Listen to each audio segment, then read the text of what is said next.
Bite देंगे। रुको रुको जरा, थोड़ा सा आराम से थोड़ा सा आराम। मैं उतर जाती हूँ, मैं नीचे आ रही हूँ, नीचे आ रही हूँ।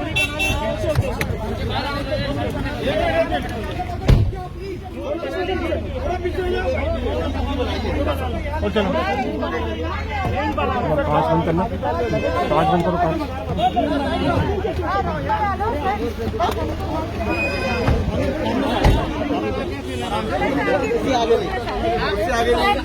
इससे आगे कोई नहीं आएगा। सर थोड़ी जगह दे दीजिए। जी साध्वी जी, आप यहाँ पर आई थी, आज क्या हुआ अदालत में? क्या हुआ साध्वी जी? Silence silence.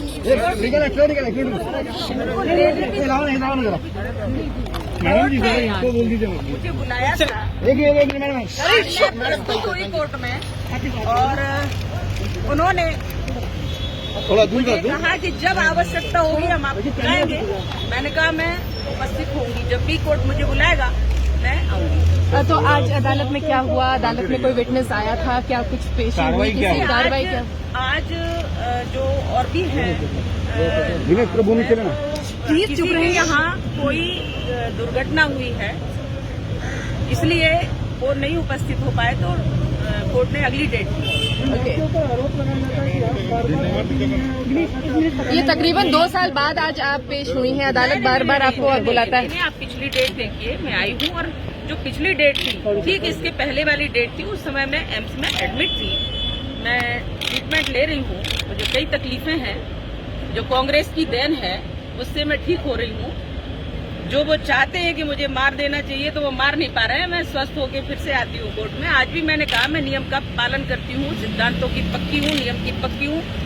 संविधान हमारा है, उसका मैं पालन करती हूँ और करूंगी, क्योंकि मैं देशभक्त हूँ और हमारे संविधान है, हमारा कानून है, हम उसका पालन करते हैं। प्रज्ञा जी, आरोप तो कोई भी लगा दे, किसी पे भी लगा दे, कुछ भी लगा दे, लेकिन सत्य क्या है उसको अवश्य जानना चाहिए। प्रज्ञा जी, तमाम नेता जो है वो कह रहे हैं कि कोरोना की हम वैक्सीन नहीं लगवाएंगे और ये वैक्सीन जो है वो नपुंसक बना देती है, तो आपका क्या कहना है इस पर? मुझे ऐसा लगता है जिन्होंने ऐसा बोला है वो स्वयं विचार करें और जनता को स्वस्थ रखने के लिए माननीय प्रधानमंत्री मोदी जी ने जितना अथक प्रयास किया है और करोड़ों की मात्रा में विदेशों ने भारत से वो वैक्सीन का ऑर्डर दे दिया है, वो बन रही है। जो भ्रम फैलाया जा रहा है, ये विरोधी पार्टियां फैला रही हैं, जिससे जनता का हित ना हो पाए और वो अपनी राजनीति चला लें। ये स्वास्थ्य का विषय है, ये जीवन का विषय है। इतनी महासंक्रामक बीमारी है ये, इससे बचाने के लिए माननीय प्रधानमंत्री मोदी जी ने जो प्रयास किए हैं, माननीय हर्षवर्धन जी जो हमारे स्वास्थ्य मंत्री हैं, केंद्रीय स्वास्थ्य मंत्री, उन्होंने जो अथक प्रयास किए हैं, हमारे नेताओं के प्रयासों को जो अन्य दलगत राजनीति के वामपंथी लोग हैं, जो देश हित की विचारधारा नहीं रखते, जनता का हित नहीं सोचते हैं, ऐसे लोगों को जनता को जवाब देना चाहिए और जनता जवाब देती है। परंतु जो स्वास्थ्य का विषय है, जीवन का विषय है, इसमें किसी भी प्रकार का भ्रम नहीं फैलाना चाहिए, क्योंकि सरकार जनता के हित में संवेदनशील है और ये भ्रम फैलाना असंवेदनशीलता का बिल्कुल पूरी तरह से प्रमाण है। और ऐसे लोगों की बातों पर ध्यान न देते हुए निश्चित रूप से वैक्सीन लेना चाहिए जनता को। और हमारे यहाँ माननीय प्रधानमंत्री मोदी जी ने हर प्रयास करके जिस प्रकार से वैक्सीन को फ्री लगाने की घोषणा की है, मुझे लगता है ये जनता के हित में, स्वास्थ्य के हित में सबसे बड़ा एक सहयोग है। यादव का कहना है कि बीजेपी का वैक्सीन है। हाँ, इसको भी, इस वैक्सीन को भी जिस प्रकार से अखिलेश जी यादव ने बीजेपी का वैक्सीन बनाया है, तो वो सपा का वैक्सीन बनाएंगे, कोई कांग्रेस का वैक्सीन बनाएंगे, कोई वामपंथी बनाएंगे। तमाम सारे लोग इस प्रकार की राजनीति स्वास्थ्य के विषय में नहीं होनी चाहिए। जनता को स्वस्थ रहने का अधिकार है, उसको अपने काम करने का अधिकार है, जीवन जीने का अधिकार है और उसको वैक्सीन लेना चाहिए निसंकोच और बिल्कुल भ्रम से दूर रह करके। साध्वी जी, इसके अलावा मध्य प्रदेश में जो राम भक्त मंदिर के लिए चंदा इकट्ठा करने जा रहे हैं, उनके ऊपर पथराव किया जा रहा है, मारा जा रहा है, उसके बारे में आप क्या कहेंगे? ये तो एक बहुत ही बड़ा दुर्भावना का प्रतीक है, क्योंकि राम हमारे आराध्य हैं, प्रभु राम हमारे आराध्य हैं।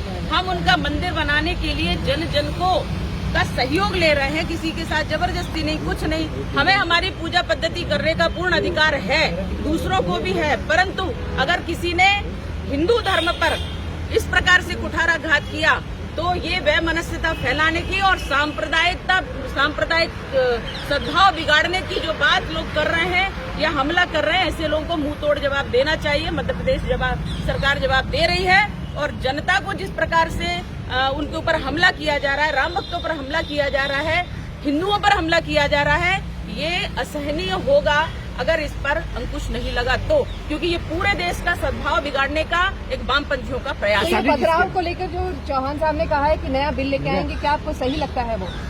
निश्चित रूप से जो अपराधी होते हैं उनके विरुद्ध ऐसे कानून, कठोर कानून बनना चाहिए, नहीं तो भारत में सबको स्वतंत्रता है और सब अपनी पूजा पाठ अच्छे से कर सकते हैं। सांप्रदायिक सद्भावना भारत से लोगों ने सीखी है, पर अगर भारत में ही इस प्रकार से करने लगे तो ऐसे लोगों को निश्चित रूप से दंड मिलना चाहिए, क्योंकि ये बहुत पूरे देश को संक्रामक फैलाने के लिए प्रयास कर रहे हैं। सावी जी, इसके अलावा भारतीय टीम ऑस्ट्रेलिया गई है, वहाँ पर वो बीफ खा रहे थे, ऐसी जानकारी सामने निकल कर आई है, उस पर आप क्या कहेंगे? भारतीय टीम वहाँ जाती है, आप लोग बीफ का विरोध करते हैं, लेकिन वहाँ पर ऐसा है, हमारे देश में वामपंथी लोग बहुत सारे अपराध करते हैं और ऐसे वामपंथी विचारधारा का हम विरोध करते हैं। हम राष्ट्रवादी विचारधारा के समर्थक हैं, राष्ट्रवादी हैं, राष्ट्र धर्म का निर्वहन करते हैं और ऐसे लोगों को हम उनकी भर्त्सना करते हैं। साधु जी, अगली तारीख क्या दी है कोर्ट ने? कल। थैंक यू, आप कल भी आएंगे? Thank you.